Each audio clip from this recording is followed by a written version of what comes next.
5 राज्यों के चुनाव में जाति आ गई, गोत्र आ गया, लेकिन नेताओं को चुनाव का मजा तब तक नहीं आता जब तक उसमें हिंदू मुसलमान का तड़का ना लगे या फिर पाकिस्तान का जिक्र ना हो।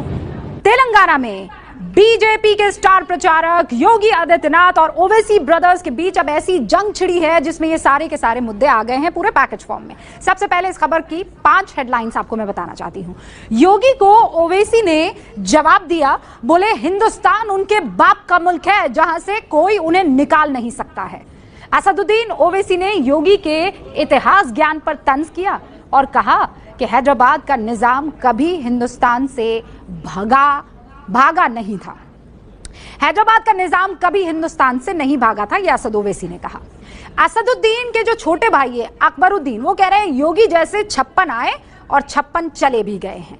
अकबरुद्दीन ओवैसी ने प्रधानमंत्री मोदी को चायवाला कहकर भी तंज किया है। अब पूरी खबर आप देखिए, उसके बाद ब्लैक।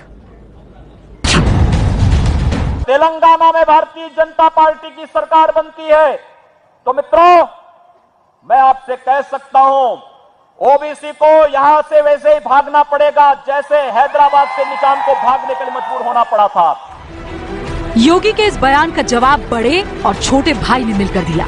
सुनो, उत्तर प्रदेश के चीफ मिनिस्टर, हमारे अब्बा आदम अलैहिस्सलाम जब जन्नत से निकलकर दुनिया में पहला कदम रखे तो हिंदुस्तान में रखे।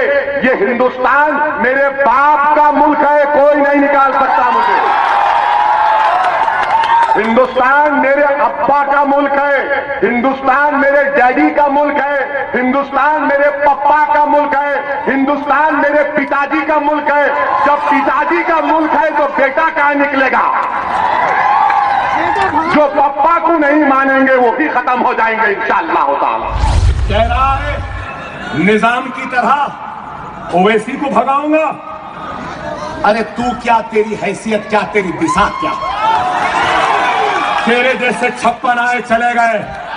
अरे ओवैसी तो छोड़ो, ओवैसी की आने वाली 1000 नस्लें भी इसी मुल्क में रहेंगी, तुझसे रहेंगी, तुझसे मुकाबला करेंगी, तुझे भगाएंगी। हम भागने वालों में तो नहीं है। बात योगी से निकली तो पीएम मोदी तक पहुंची। हमें मत छेड़ो, मत छेड़ो। चाय वाले चाय चाय चाय चाय बोल रहा है, हमको छेड़ मत। याद रख, इतना बोलूंगा कि कान में से पीप बहने लगेगा, खून निकलेगा। अरे तुमने क्या किया?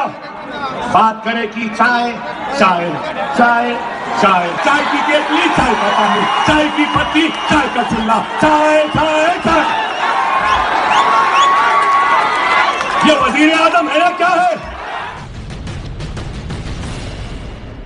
एमआईएम के ओवैसी ब्रदर्स की ये भाषा कोई नई नहीं है, ये अंदाज आपने भी कई मर्तबा देखा होगा, नया नहीं है। वो इससे भी ज्यादा भड़काऊ भाषणों का रिकॉर्ड बना चुके हैं, तोड़ भी चुके हैं। और इस बार चूंकि बात हिंदुत्व ब्रांड वाले योगी आदित्यनाथ ने शुरू की तो दोनों के हमलों की धार और पैनी हो गई। ये जुबानी जंग योगी के जिस बयान पर शुरू हुई उसे लेकर भी सवाल है, जिसका जवाब हम आपको अपनी इस रिपोर्ट में बताएंगे। आपको कहीं और जानने को नहीं मिलेगी। ध्यान से हिस्ट्री का ये पार्ट आपको भी देखना चाहिए। नहीं, बीजेपी अगर पावर में आई तो ओवैसी को निजाम की तरह भगा देंगे। सबसे पहली बात, आप तारीख को जानते ही नहीं है। अगर आप पढ़ते तो मालूम होता कि निजाम हैदराबाद छोड़ के नहीं गए, राज प्रमुख उनको बनाया गया था। मीर उस्मान अली खां को राज प्रमुख बनाया गया था। असदुद्दीन ओवैसी इतिहास की जिस घटना का जिक्र कर रहे हैं वो तब की है जब हैदराबाद रियासत भारत का हिस्सा बनी। हमने हुकूमत को पूरी तरह अपने हाथों में ले लिया है। हमें अफसोस है कि ये फैसला हम पहले नहीं ले सके।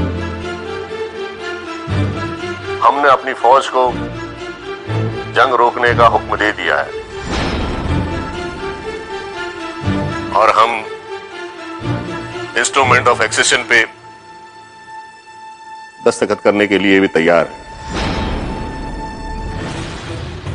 आजादी के 1 साल बाद तक भारत में शामिल न होने की जिद पर अड़े हैदराबाद के निजाम मीर उस्मान अली बहादुर को सिर्फ 5 दिन में ही भारतीय सेना के सामने हथियार डालने पड़े। उससे पहले तक निजाम हैदराबाद में राजाकारों के नेता कासिम रिजवी के दम पर भारत का मुकाबला करने का ख्वाब देख रहे थे। पटेल साहब, निजाम की मांगों को न माना गया तो रियासत में हिंदुओं के लिए मुश्किलें आ सकती। कासिम साहब, आप अगर खुदकुशी ही करने की सोच रहे हैं तो आपको कोई कैसे रोक सकता है? कासिम रिजवी उसी एमआईएम पार्टी का नेता था जो अब असदुद्दीन ओवैसी की एआईएमआईएम के नाम से जानी जाती है। कासिम ने ओवैसी के दादा अब्दुल वाहिद ओवैसी को एमआईएम की कमान सौंपी थी, जिसका नाम उन्होंने एआईएमआईएम कर दिया। उस वक्त निजाम का करीबी होने का फायदा उठाकर कासिम रिजवी ने हैदराबाद के लोगों पर जमकर जुल्म किए। इसीलिए वो नहीं चाहता था कि हैदराबाद भारत का हिस्सा बने। 17 सितंबर 1948 को जब हैदराबाद भारत का हिस्सा बना तो कासिम रिजवी को गिरफ्तार कर जेल भेज दिया गया। 1948 से 1957 तक वो जेल में रहा। इसके बाद उसे पाकिस्तान जाने की शर्त पर रिहा किया गया, जबकि निजाम मीर उस्मान अली को भारत में शामिल होने के इनाम के तौर पर 1950 में हैदराबाद का राज प्रमुख बना दिया गया था। यानी योगी जिसके हैदराबाद से भागने की बात कर रहे थे वो दरअसल कासिम रिजवी था, लेकिन उन्होंने नाम लिया हैदराबाद के निजाम का और इसी गलती पर ओवैसी उन पर बरस पड़े। आप तारीख को जानते ही नहीं है, हिस्ट्री में जीरो है आप। अगर पढ़ना नहीं आता थम्स अप है तो पढ़ने वाले को पूछो। देखिए, दोनों ही नेताओं की स्टाइल ऑफ पॉलिटिक्स पर गौर कीजिए आप। दोनों भाई अलग और योगी अलग। एक अल्लाह के भरोसे है तो दूसरे राम के। अगर जनता के लिए तन्मयता से काम करते तो अपनी राजनीति भगवान भरोसे कतई नहीं छोड़ते। खैर, मास्टर स्ट्रोक नेताओं के लिए नहीं है। नेताओं की कथनी और करनी एक जैसी है, धोखा इसमें ज्यादा है, सच्चाई कम है। ये मास्टर